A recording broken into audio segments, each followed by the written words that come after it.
afternoon, everyone, and this is Jose from El Tel Cockerel, here to answer some Christmas questions for Kate and Jimbo on The Perfect Match.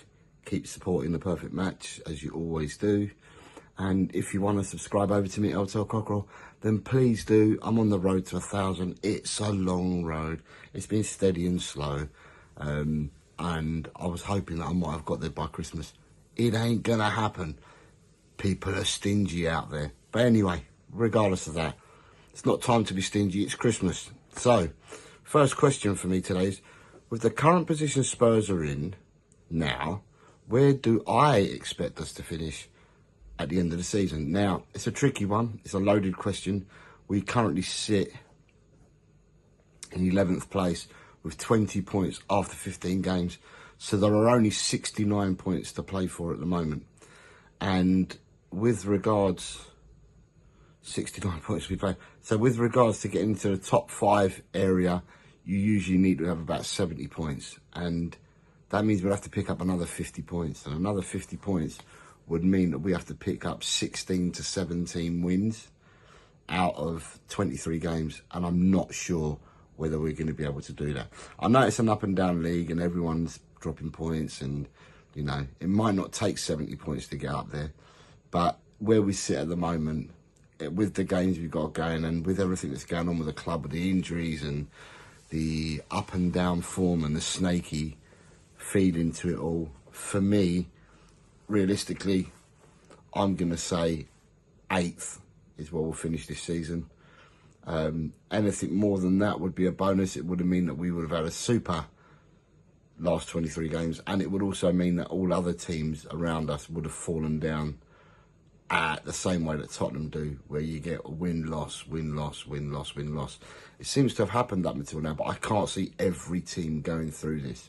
I'd like to sit here and say 5th, but realistically, I'm at the way we are at this present moment in time, and things may change. You can ask me this question after Christmas, towards the end of January, and I might change my mind, but because I'm being asked the question at the moment, I am going to say 8th place. People won't be thankful for me for saying that, but it is what it is, and that's where we are at the moment, and I'm being asked today, and that's my answer for you guys. What has been my favourite Spurs goal of the season and why? Well, I have 2 favourite goals of the season, and they both involve one player. And I was there for the first one, and I sang his name. And this person hasn't scored both goals. This person has assisted both goals, and that's Mickey van der Ven. So Mickey van der Ven's run against Everton to set up Sonny for his goal was one of my favourite goals, and I was there live to sit in the stadium. And my other favourite goal was Mickey van der Ven when he ran even further than he ran against Everton, where he sliced right through Manchester United's team and got to the byline of the opposing area and cut the ball back for, I think it was Brennan to score. So they have been my 2 favourite goals, but they've both been assisted. They've not been scored by it's not a goal scorer for me. It was the assist from Van der Ven. I loved both of his assists. Mickey van der Ven is cheat code for a footballer. When you're playing and plotting games and stuff like that, you look for players that have got the pizzazz, the wow factor, and Mickey van der Ven's speed provides the wow factor. And so for my favourite Spurs goal season, I'm going for 2 of them, and they both involved the Mickey van der Ven assists. Who has been my outstanding player of the season so far? There's only one candidate, and I'm sure that when you ask this question of everybody in the fan base, 99% of the fan base are going to come back and say the same player as me. So it's going to be no shock to everyone, but I'm going for Dejan Kulusevski. I think he carried us. For me, he carried us last season as well for the first half of the season, and then fell off in January last year, and this season he just seems to have taken his game to a whole new level. Whether you play him in the middle as, I hate numbers, but if you play him as a 10, a false 9, an 8, he just looks superbly impressive. But then equally, by good measure, he goes out to the wing, plays out on the right hand side, and he looks our best wide player as well. The thing about Kulu is that when he plays out on the wide positions, he's the only person at Tottenham for me that finds time on his hands to actually look up and play the ball or across into the box to find a player. More often than not, our wide players are robotic in that they'll get to a certain area of the pitch and they'll just drill the ball in low without looking up to see if there's a player there. If they were to take that time just to look up, then I'm sure that Solanke would have been queued up for many more goals this season, because the way that we attack is picture perfect for Solanke. But the reason why Solanke hasn't got as many goals is because of the robotic nature of our attacking, and that when we get to a certain position, we just hit the ball along the floor into the box without really looking to see where the players are. And Kulu, for me, does that. He looks up and he takes that extra 10, 15 seconds to look up, and he puts the balls in to the box, and people get on the end of them. I mean, the goal that we scored against Man City, where he teed up Maddison, it's just proof. When you look at the others that do it, they just don't go on the wide position. However, his ball carrying, his strength, his awareness, his skill levels, playing in the other positions that I said, so playing in the 8, 10 and the false 9 role, have just been impressive. And for me, like I said, you can ask 100 people and 99 of them are going to come back and say Kulu. So there is no shock there. Next question is, if I could sign one player in January, realistically, who would it be? Well, for me, it depends how you term the word realistically, because, excuse me, realistically, Tottenham have money.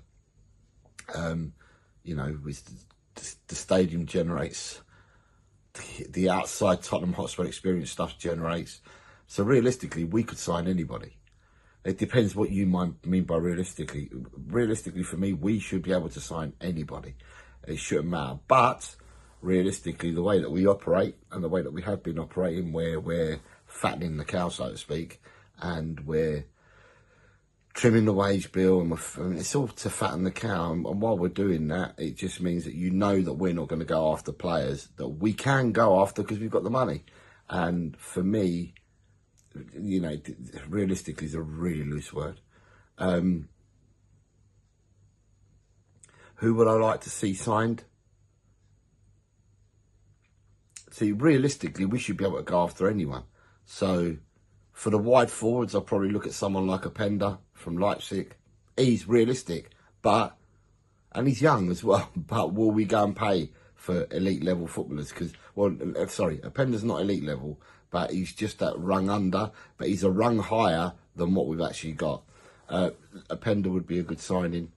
There is talk of us going for that Johnny Cardoso from Real Betis. Not that I'm going to turn around and say to people that I've been uber impressed with him, but he's a player that they're talking about. You've got Patrick Dorgu, left back, but again with Dorgu, with these players, Tottenham should have the ability to go in and say, look, here's 40 million done. That Tottenham should have the ability to do that, but the way that we're operating at the moment, we're not going to do that at all, and that's criminal in my eyes. And it's something that fans have been thinking, but Romero's actually come out and said something this week about not buying players for the here and now and to challenge and to do things. And he's absolutely spot on. We're buying all these youngsters, and if the youngsters hit it, because we're speculating to accumulate, if the youngsters hit it off and they end up being really good players, then you're looking at 3 or 4 years down the line. However, in 3 or 4 years, Tottenham's team would have changed somewhat, and some of the players that we've got at the moment won't be at the club. So, at the end of the day, we're just speculating to accumulate. We're bringing youngsters in, hoping that, I think the hope is not to build a title-winning side or a competitive side. I think the hope is bring them in, see if they hit their straps, and if they do, we'll sell them for big money. That's what I think Tottenham are doing. I don't think they're in it at all, to actually go and invest in a competitive side. Or that's the way I feel at the moment. I'd like to be proved wrong, but 24 years of proof's in the pudding. But I'd like to be proved wrong. So in a sense, I mean, I can name a whole load of players here for us, because realistically, to me, with the money that we make, we should be able to buy them. But the other side of realistically is that we ain't going to spend no money. So, it's no coincidence that the next two players we've got walking through the door are an 18-year-old Korean who's just walked through the door, and then we've got a 17-year-old Croat who's coming through the door, Vuskovic. So realistically, we will probably end up buying another 18-year-old with that we're hoping will hit his straps in 3 to 4 years' time, so we can sell him on.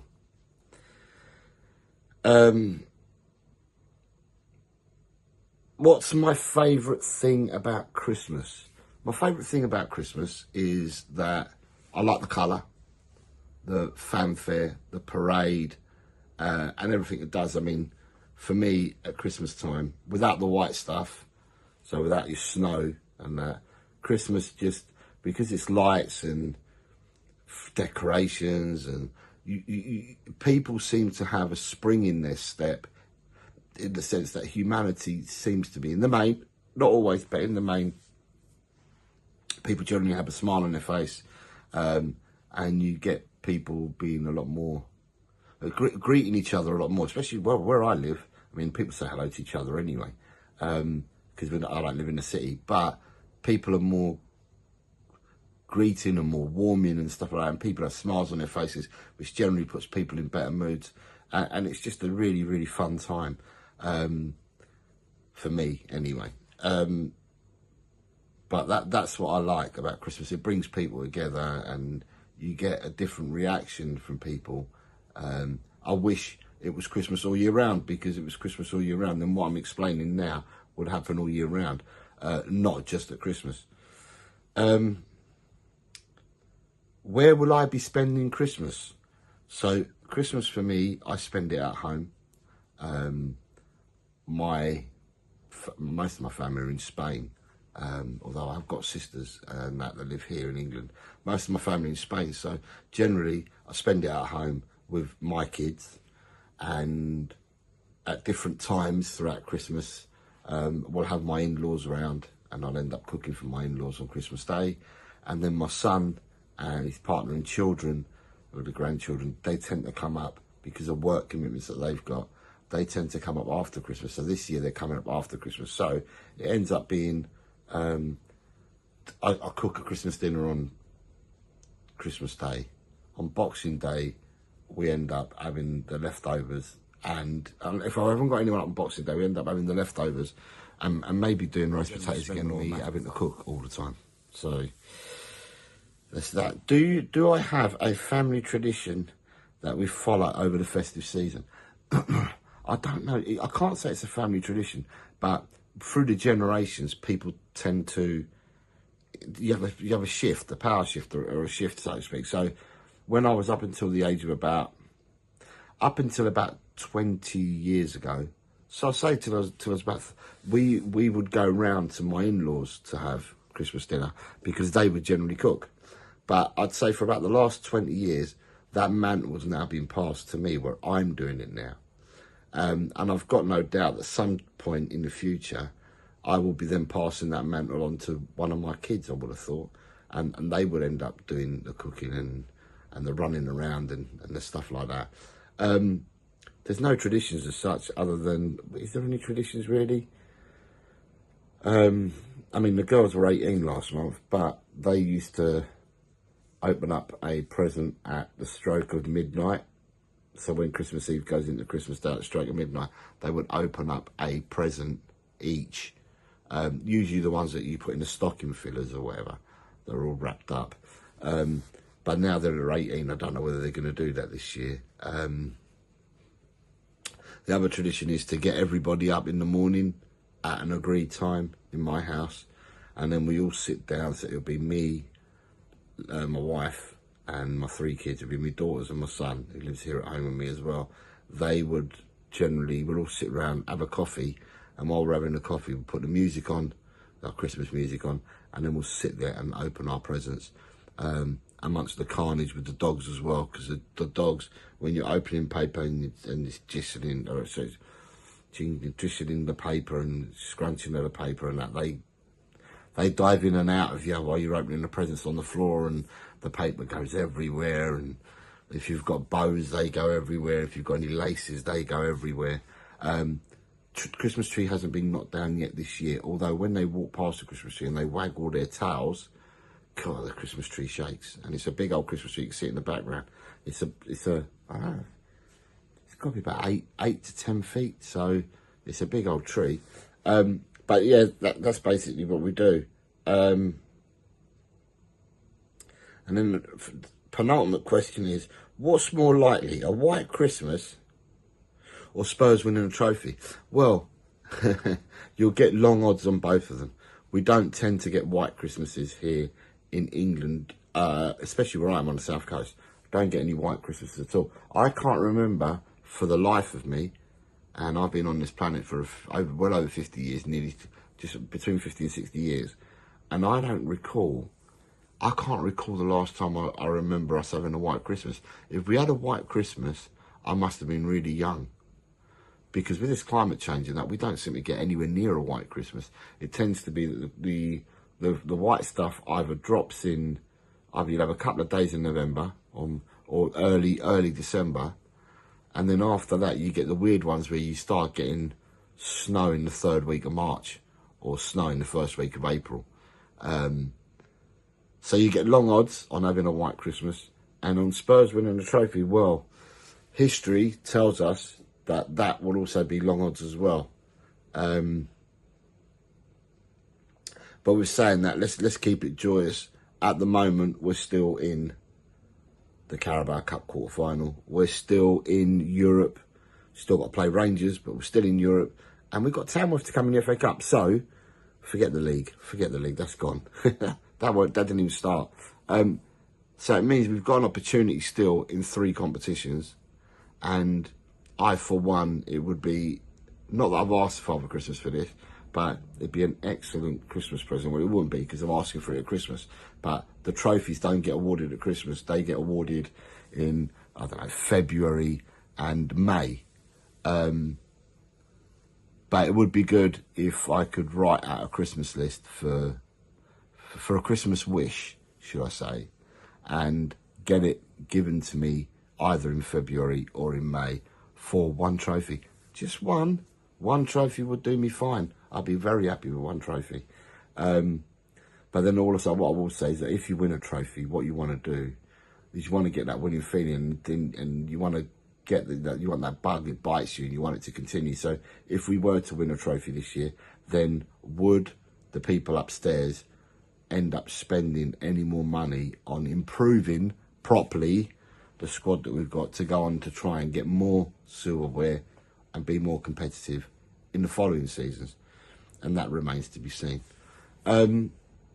But my final message is thank you very much to Kate and Jim for asking me to answer these questions for them. Keep supporting Kate and Jim and their channel. They're 2 wonderful people in the community. I wish everybody a very, very Merry Christmas and a Happy New Year. And however you choose to spend it, whether it's for family, friends, or whatever you choose to do, I wish you all the best in the world at Christmas time. And if you haven't got anyone to spend it with, pick your phone up, call someone. You know, if there's someone that you haven't reached out to in a while, just call them. You know, go and knock on your neighbour's door, see how they are. You know, at the end of the day, no one should be alone.